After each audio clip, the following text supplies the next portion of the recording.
دنیا میں دو گھر ایسے ہیں جو مقدس کہلاتے ہیں، ایک کعبۃ اللہ شریف ہے اور دوسرا بیت المقدس ہے۔ تو ان دونوں میں سب سے پہلے کون سا گھر بنا؟ تو میرے اور آپ کے آقا نے فرمایا کہ سب سے پہلے اللہ تعالیٰ نے کعبۃ اللہ شریف کو بنایا۔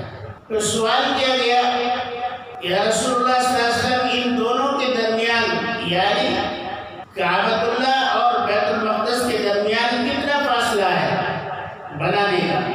تو میرے اور آپ کے آقا نے فرمایا پہلے کعبۃ اللہ کو بنایا گیا اور 40 سال کے بعد بیت المقدس کو بنایا گیا۔ بیت اللہ شریف کی تعمیر سیدنا حضرت ابراہیم علیہ السلام کے ہاتھوں مکمل ہوئی اور بیت المقدس کی تعمیر حضرت سلیمان علیہ السلام کی نگرانی اور آپ کی تاکید سے اور آپ کے نقشے سے مکمل ہوئی۔